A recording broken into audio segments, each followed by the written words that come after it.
Michael Miller. Beautiful 30-year-old young lady.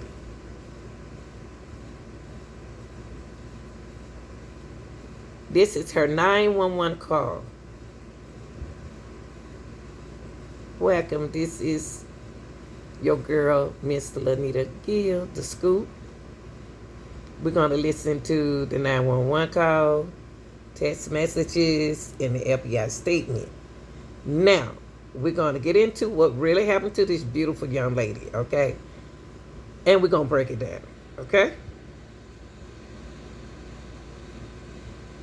Robinson County 911, what's the address of your emergency?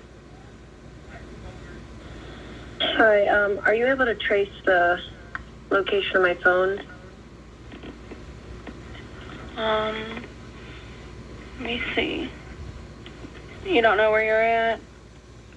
A national park. Where's the park located at?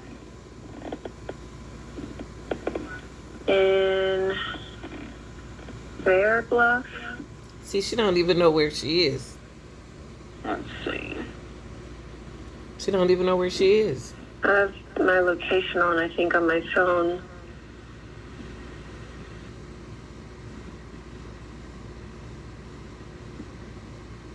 Find my phone is on. Just did my show my location. Okay, I'm showing, hold on 1 second.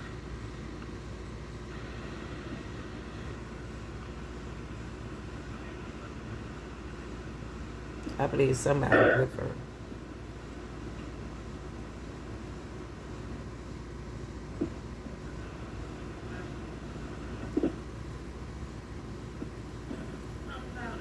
I don't think you are in Robinson County.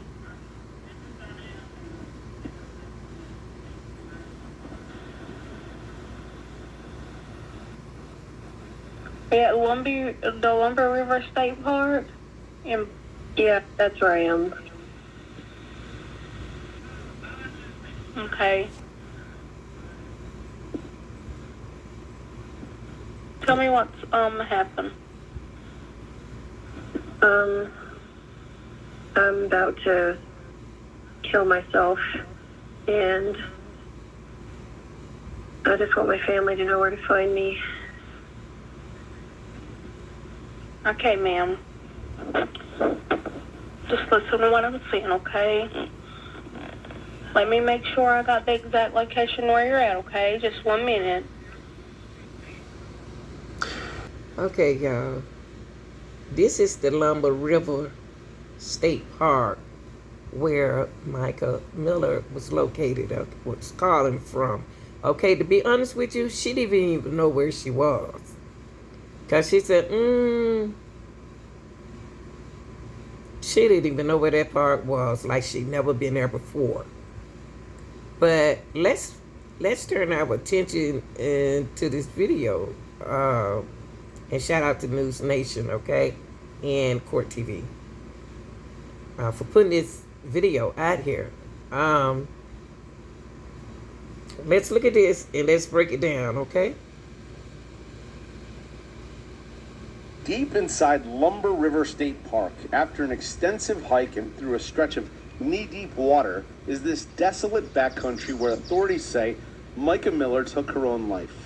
This is video her family filmed when they visited. The theory of suicide does not add up to me because you're telling me her body floated all the way down this stagnant water and her belongings were all the way up here. We had to walk down a trail, a separate trail, climb through all this mud and trees and fallen debris to even get to where her body was down the water. It's not like she could have, left her belongings and walked down the water. Okay. Now, listen to what she's saying. I believe somebody put her there on a boat instead of her walking down there. What do y'all think? Put it in the comment section. Do y'all think somebody could have took her down there inside a boat? water and then committed suicide down here, and then somehow the bullets and everything stayed over there. So the bank where the bird boxes and stuff are is where the shell casings and stuff were found, and the gun was found forward of that, right in at the water, and then her body was about 40 meters away, and the water doesn't flow at all. There's no, you would have floated 40 meters away from the edge. It is as if she was placed there. In surveillance footage we obtained through the Freedom of Information Act, you can see her leaving home, buying a gun, and stopping at this remote gas station. I went there and spoke with the owner. He saw Mica Miller that day. Did she look like she was waiting for somebody here? No. I don't know. She got the drink, came outside, used the restroom, the party product, got her gas, and she was left. Just an ordinary day. Nothing suspicious, nothing, you know, like just regular day, regular thing. She texted me again at 3:47 and said, "Are you singing this Sunday? I'll be at second service." And I said, "Yes." Mica's friend Angela Clark was among the last to speak with her the night before she died, making plans for Sunday, offering to help with car payments. She said, "Okay, I'm excited to see you up there." Despite all the surveillance, she is not buying the official ruling. This is not somebody that's ready to end their life. This is somebody that's making plans. Now, y'all, this don't sound right. Because, see, the reason why something not right here, because Michael reached out to her friend right here. Why didn't she reach out to her family and on the 911 call to let the family know what was, you know, what she was going to do? I heard a cry back when I came in, where I told you I started hearing the crying at. Then I heard a gunshot. That was probably about 2 minutes or so after I started hearing the cry. It might have been a little bit longer than that. And I heard a gunshot. It wasn't a loud gunshot, and then the crying just stopped. Right about here, that's when I heard the gunshot. The gunshot went off. From which side? Over here on the left? To the left. That's where I heard the gunshot. In there? Uh-huh. That's when the crying stopped. That looks totally different from when I came in here. Anyway. Was it low water when you were here? No, it was actually less water than what's in here now. So that's the area I went in through with my boat. How do you get in there if you're not in a boat? You can't get in there if you. What do you mean? How was she in there? There's a path that comes in there. That's what I told them. There was a path that comes into here. So there's paths all in this river. And there was a... Now remember that her sister said that, just showed us the video previous, before this one, that they took the path. And they don't see how she walked out in that water and her body got where it was, okay? That's why they set those flowers like they did. Okay, and listen to what he described it to you. And he telling y'all about the path. Path leading straight to where her belongings were laying at. And then how did you come across her stuff, her belongings? I just seen it laying up on the bank when I pulled up in here. Yes, sir, it was laying up on the bank. I don't know why I grabbed it. I just grabbed it. Didn't ever look at it or nothing. I got out and I looked around because there was a clearing on the left and the right, and I looked around because I felt like something was wrong, but I never seen nothing. I took the stuff, put it in my boat, went back to the landing. Her driver's license, her bank card, she had her keys, $500, a little over $500. Every bit of that money got back. It was not a wallet? It was a wallet? It was what they call, I guess, ladies call them fanny packs. What do you say to the people accusing you of being a part of this? Quit trying to be investigators. I did not do this. There was no way in the world I would harm anybody like that. Even my worst enemy, I would not do nothing like that. I was just here fishing. I can understand people, thinking stuff. It did look odd, but people's going to think stuff. I've even been trying to figure out what happened. Walk away. I'll show you the pictures. Do you want to go to jail? They'll be on Facebook in a few hours. Alrighty, you'll be in jail in a few hours. Walk away. Where is some of that 911 call? 911. I need to report a non-emergency at this point. Okay, what's going on? My sister came here today to visit because her and her husband were having issues. She came from Marital. She told him she'll be home on Tuesday. And he was texting me at this point saying, I'll be at your house at 12:55. I'm armed and ready, and I will keep you up all night. I'm going to get her back. Oh, And I said, you're not welcome at my house. There are no trespassing signs up. You cannot threaten weapons. He has 6 guns that he just purchased recently. And he said, I'm armed and ready. I'm coming to get her. 3 hours was sent at 1:11 a.m. and it says John Paul has loaded, John Paul says he's loaded Mica's possessions into garbage bags and is threatening to either dump them on the sister's property or take them to the Goodwill. The second text, 7 hours later, at 8:04 a.m., takes a very, very different tone. Take a look at that. He says, if she comes home today, tell her I'm sorry, so sorry. I'll do whatever it takes. I'm sorry to you and Matt. Saying that Mica was not taking her medication and that she needed to be hospitalized. And when when Mica's dad looked into it, he found out that she was really deciding to take just 1 pill instead of 2 pills, which is something that she was very much allowed to do.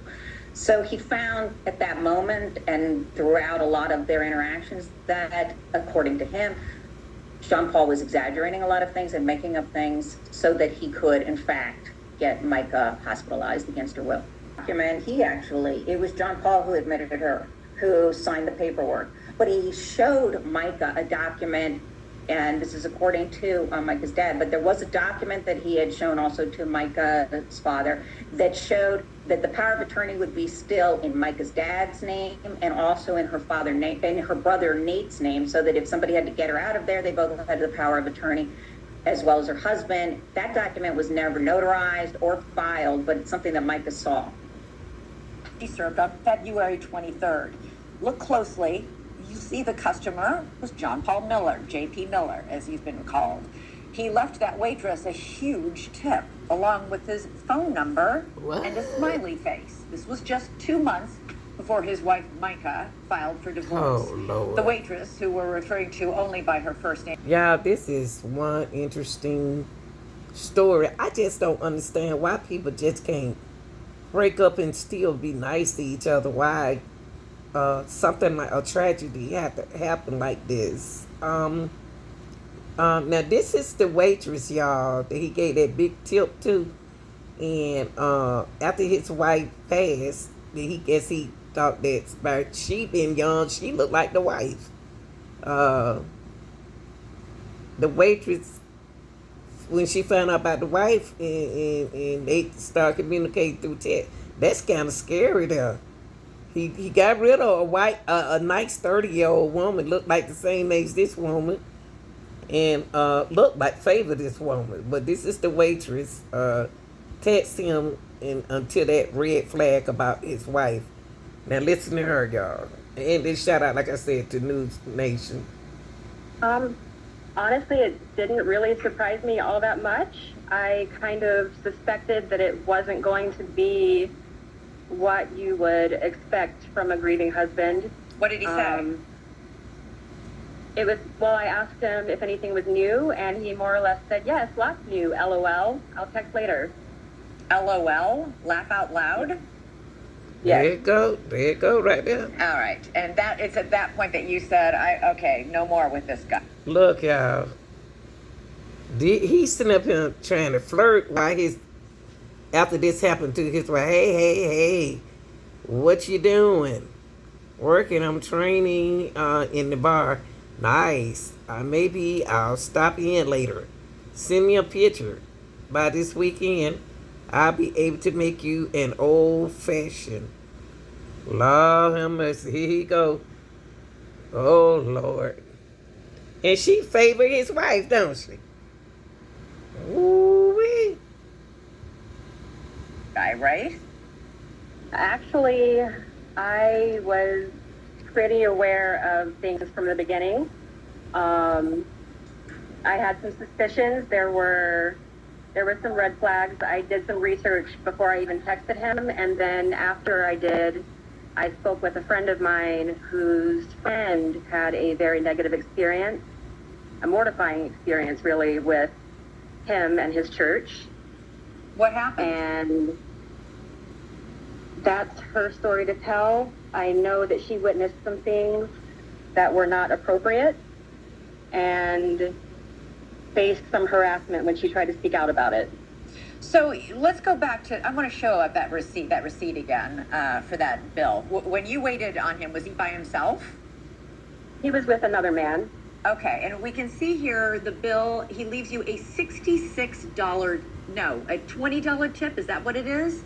Yep. Yes, it was almost a 50% tip. A 50% tip. Was it clear to you what he meant by leaving a tip like that and with his phone number and a smiley face? With the phone number and the smiley face included, I think it was pretty clear. They do that all the time. I would assume that's the implication. All right, then you guys exchanged and he called you super hot. What? Yes. Okay, at this point, do you think he's a single guy? Do you know he's married? What do you know about him at this point?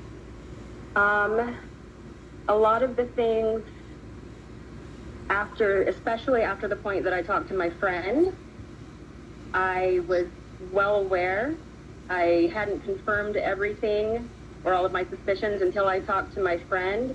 But after that point, I was pretty aware of what was up. And I feel like we have a rampant problem in our country and especially in our churches with this type of behavior. And I feel that it needs to be brought to light. So I saw an opportunity and I took it. You got an opportunity? He mostly just seemed to ask for pictures. He didn't say anything about meeting up. Okay. All right, real deal. This is, this being a female kind of like touched my heart, about this situation. I hate not Mica, I'm sorry, had to go through this. And that South Carolina waitress, she's sweet as she can be. And I'm glad that she recognized the red flags.